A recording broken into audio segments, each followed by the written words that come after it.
Welcome to another edition of In the Spotlight with the Minnesota Magicians. I'm Jimmy Lillidahl, play-by-play voice of the Magic. Today I'll sit down with Austin Jackson and the bench boss, Tommy Upton. We'll get at it right away. The Magicians in action at the Oatey Ice Center in Aberdeen, South Dakota, the hub city.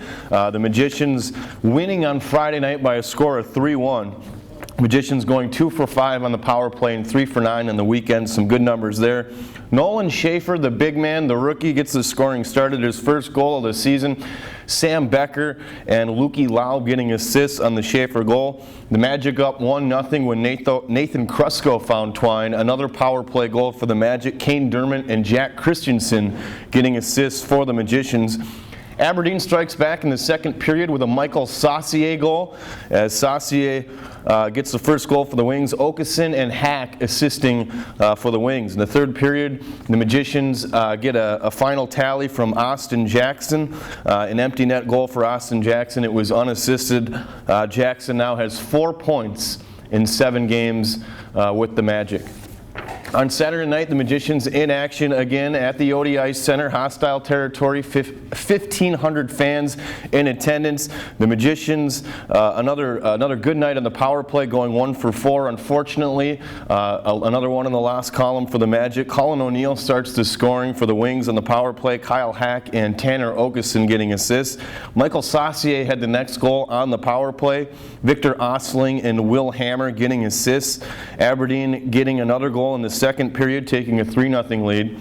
Reardon getting that one. Hack and Bjorn Sigurdsson getting assists. The Wings took a 4-0 lead with a Tucker DeYoung goal. Colin O'Neill and Zach Goodrich getting assists as the Wings led 4-0. The Magic strike back with a couple of goals. Austin Rushoff, the 6'6" rookie, scores in the power play. Nolan Schaefer getting another point on the weekend, as well as Sam Becker. And that's Rushoff's first goal as a member of the Magic as he debuted last weekend. The Magicians getting a goal in the third period from another rookie, Spencer Coleman. Coleman getting his second goal of his rookie campaign. Jack Christensen and Kane Dermott getting assists as the Magicians fall in Aberdeen on Saturday night by a final score of 4-2 and earning a split on the weekend in South Dakota. Welcome back to In the Spotlight with the Minnesota Magicians. I'm alongside veteran forward Austin Jackson. You guys playing, you played this last weekend in Aberdeen, hostile territory, and you come out with a win on Friday night. It was a good game, good start to the game. We got an opportunity to get on the power play early, and we capitalized there and capitalized the second time and took the early lead, and we were able to hold on to it. They scored one late, and in the third, we just held them off. Our goalie played great, we kept the puck out of our zone and kept the puck deep, and it worked out in our favor. You started the season with the Magic. You then played the majority of the season with North Iowa. Magicians get banged up. You get called up. You've been playing wonderful. You played in 7 games. You have 4 points. How are things going from your perspective here? They're going well. Coming back, I was a little nervous on what to expect, but I knew if I would just play my game, have fun, and go out there every shift and battle, I felt like I'd do well and fit in well. However, Yeah, anything you can do. Taking a look at you playing at the NA3 level, you put up some serious points, more than a point a game. What's the difference between the two leagues? It's faster here. It's the lineups are deeper. It's more physical. It was always a battle every night down in North Iowa.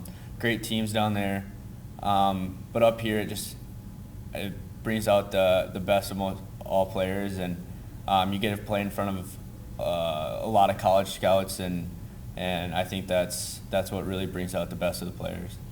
You were in a situation where you weren't from a big hockey market. Obviously Waterloo, there's a Blackhawks in the USHL. But you had to prove a lot of people wrong just to get to this level. I mean, a lot of scouts won't go to Iowa to look at players, and now you're playing in one of the best leagues in the country. I mean, that's a big gap from Waterloo High School to where you're at now playing here in Minneapolis. Yeah, growing up in Waterloo, you're a good player in Iowa, but once you get out of the high school, Iowa high school, it's really opens your eyes and wow, you really need to work and I got the opportunity to practice with the Blackhawks my senior year, and I think that really opened my eyes on how I needed to, what I needed to do to get to the next level and compete with the best, and I think that helped me a lot. Playing here with the Magic, you're with a young man you played with last year, goaltender Chris Amson, who's done really well, making the adjustment to the North American League just like you have. What's it like, being on a team with a guy you knew previously, before you came here? Yeah, when he tendered with the Magic last year, late in the season, me and him were pretty good friends there, and one day I was just, I'm gonna go with you and try out for the Magic, and I had a really good camp. I made the team, and we started the year living together, and things didn't work out, but I'm back living with him again, and it's just great being up here with him. It seems like you've been able to keep things really positive through the shakeup, obviously playing with a couple of different clubs and now making an impact here. Who are some of the people that have helped you out along the way? We talked about the relocation. You're in Waterloo, then you're in North Iowa, and then you get recalled here in Minneapolis. Who are some of the people that have helped you out along the way? My dad, my parents, they keep pushing me, they never get too down on me, they kind of just let me do my thing with hockey. I think they've given me the opportunity to play, and I can't thank them enough. And then my coaches, my high school coach, my last year coach, Todd Sannon, helped me out a lot getting this opportunity. So I would like to thank all of them.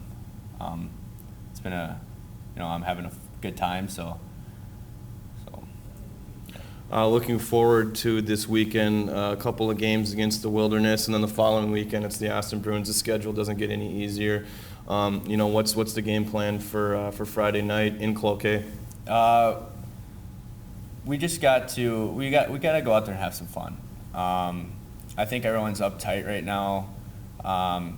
We just got to get pucks to the net, pucks down low, battle down low, and if we get bodies and pucks to the net, anything can happen. Any shot can go in, play good defensively and just get hungry. Absolutely. Austin, thanks for taking the time. Thank you. Welcome back to In the Spotlight with the Minnesota Magicians. A big thanks to Austin Jackson for taking the time before practice today. The Magicians have a game coming up this Saturday. It's Glow Night. The first 200 fans will receive a glow necklace as the Magicians take on the Wilderness. On Friday night, there's another game against the Wilderness. That's an away game. You can catch the broadcast on fasthockey.com. On the 31st, the Magicians take on the Austin Bruins. It's Secondhand Hounds promotional night, our second annual night with them. So Secondhand Hounds is a an animal shelter here in Edina, real close by. They're going to bring some dogs out to the rink and showcase those. Fans will get an opportunity to adopt a pet on the 31st against the Austin Bruins. Our next 3 games were scheduled for MC22. The one on the 17th was canceled. It's Hockey Day Minnesota, but our 3 home games following that will be on MC22. If you live in the western suburbs or in the Prior Lake area, you can catch our games on delay and on demand as well. And then an alumni update. Last season, Cody Milligan played with the Minnesota Magicians. He's playing now in the Federal Hockey League at the minor pro level. Milligan has done a really good job so far. Milligan has 14 points in 18 games. Kind of surprising. He only has 17 penalty minutes. He's kind of changed his role as he had over 2.5 hours in the penalty box last season. So Cody Milligan making a splash at the minor pro level with the Dayton Demons of the Federal Hockey League. That's going to do it for another edition of In the Spotlight with the Magic. So long, everybody.